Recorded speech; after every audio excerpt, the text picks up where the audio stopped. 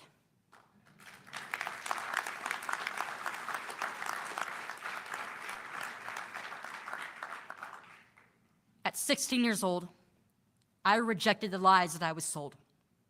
I detransitioned, and I chose to face the world and sound the alarm on what is happening to my generation, both in the hopes that this would set forth a movement of young people who chose to break free from ideology, and also that one day, no child would ever have to speak up about this ever again.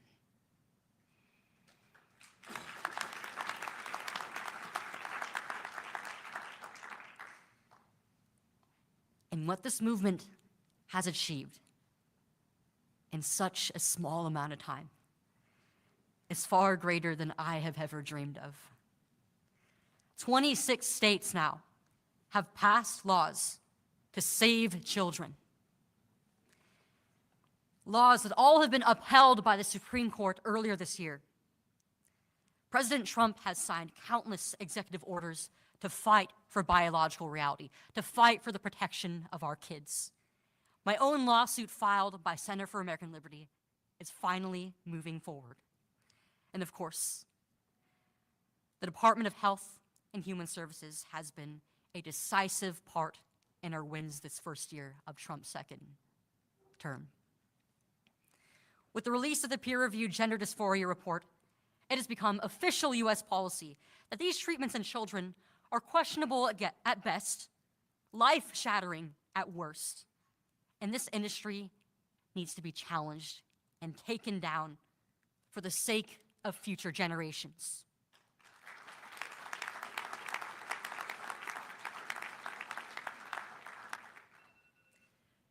Because there is no such thing as being transgender,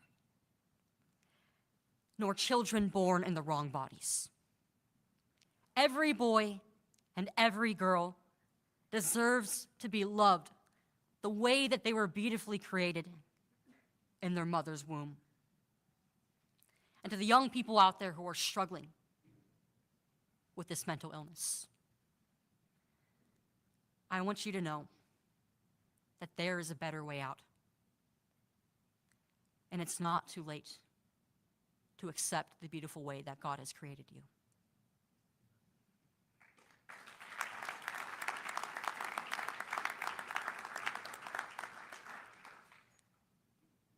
My story turned out to be a success story. But it was only in spite of my doctors and the horrible things that they did to me, to my family. I am only one voice out of thousands of children, but our cries for help have finally been heard. And the Trump administration and the HHS and Secretary Kennedy have done an incredible job this year, ensuring that this abuse is going to cease one day. I am incredibly excited to see the many more wins that we are going to have moving forward in the next few years. On behalf of every single child who once was mistaken that they were transgender, thank you for everything.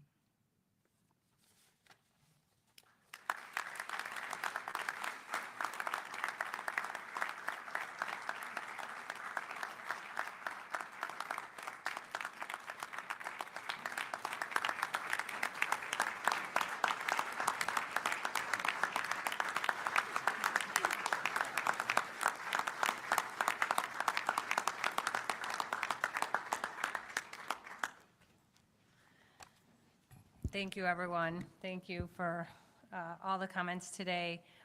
We're now going to take questions from the press. Please keep your question to the reason we're here today. Also, if you can clearly state your name and your outlet, and if all the speakers want to stand up and be ready to answer questions, and then who you'd like to ask your question to.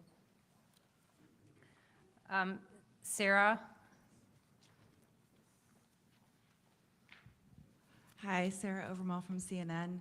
I first wanted to ask just if you have a sense in Medicare and Medicaid how much gender identity care was being funded or paid for, but also all of you mentioned in some capacity mental health care resources. So does this go with more support for mental health care and well-being in children? Our estimate, we know in 2023 there's $30 million spent. Our estimate is over 10 years, it would have been $250 million at least. We have mental health care services available. Our challenge, as you know, is enough practitioners in mental health care who can deal with these issues. Jay Bhattacharya's important work at the NIH is going to help us address what we should have always been searching for, which is the underlying emotional issues driving a lot of these behavioral changes and better ways of treating them.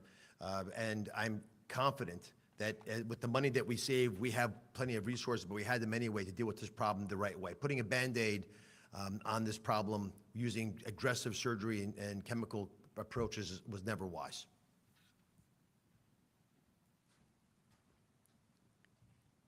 Caitlin?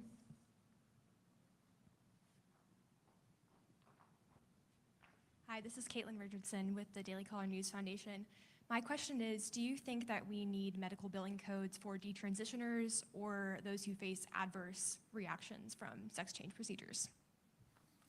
Looking at the billing code situation, there's probably codes we could use already, but we will fix the codes if we can fix the kids. We're not going to let math, regulations, and money get in the way of helping these children.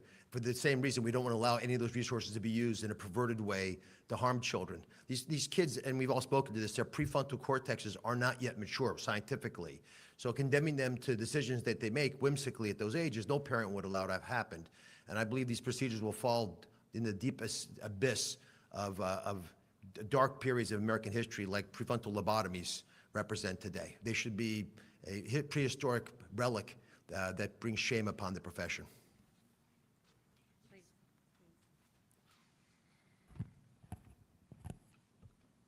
I think that it's incredibly important that within the medical system, we get measures passed and we have billing codes written for those who detransition or regret their transition or have been harmed by any of these procedures, even if they choose not to detransition. Because to speak to my own experience as somebody who has gone through the system, the suffering doesn't end the moment that you detransition. These procedures are not reversible in any way. We don't know how they are going to affect the human body in the long term. But I myself and every other detransitioner I know has so many different medical concerns that are not being addressed because our own doctors don't have any standards of care to refer to. They don't know what to do with us. It's been 5 years since I've had my mastectomy, over 4 years since I've detransitioned, and not a single doctor who I have been to has been able to help me with any of my concerns. Oftentimes when I go to a doctor and I tell them about my medical history, they just try to refer me back to the same gender clinic system where I got hurt in the first place. This needs to change. Right now, there is no infrastructure that is prepared for the thousands of patients who regret this and have been harmed and will continue to be harmed until this is stopped. It doesn't just stop at protecting children and preventing what happened to me. We need to address what happens to those who have already been through this.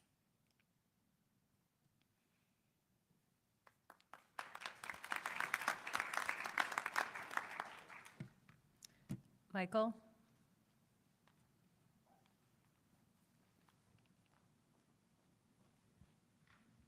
Hi, Mike Emanuel from Fox. Mr. Secretary, I have no doubt taxpayers and many parents are relieved by what you are doing. But do you worry about blue states and transgender activists tying you up in court over the next few years over these steps you're taking today? I don't worry. I mean, I think that's going to happen. I mean, the number of lawsuits with my name on it right now is almost beyond counting. So we have, we got everything that we do here. We have excellent general counsel. We know what we do. What we're doing is legal. And if people sue us, they're welcome to, but we're going to win the lawsuits. So.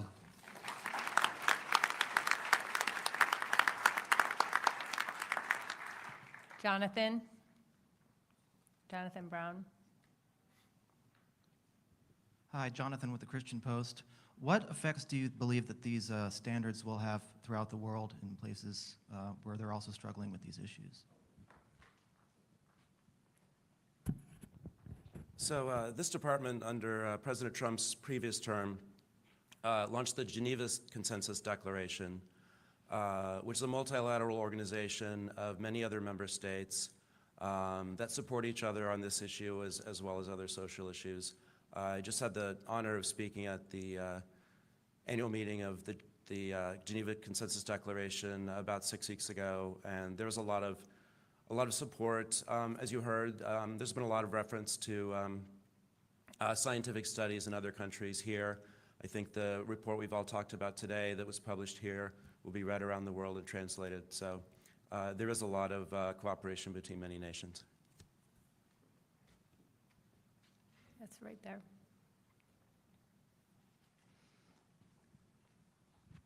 Hi, Chelsea Sturzo at Stat News. What is the implementation timeline for many of these actions?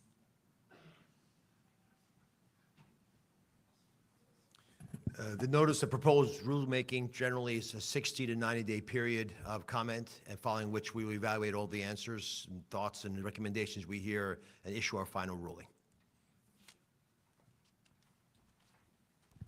For the OCR rule, changing the definition of disability to exclude gender dysphoria has a 30-day comment period, and then we will finalize it. Great, and our last question right there. Thank you. Arthur Jones II, ABC News. Secretary Kennedy, you made a statement that said these procedures rob children of their futures. How much input did you get from parents and schools and those that are closest to the child? We've had, throughout President Trump's campaign, we were approached by thousands and thousands of people, parents and kids, like people like Chloe, and so we heard a lot from the public. I think the most profound impact on the decisions we have today were taken after we reviewed the science, and we have a 300-page report. I urge you to read it. I don't think anybody can read that science without saying we made a huge mistake here. And this is a disgrace to the medical profession. It's a disgrace to the medical establishment that they let this go on for so long based upon so little positive data and overwhelming data against these procedures. Thank you so much for being here.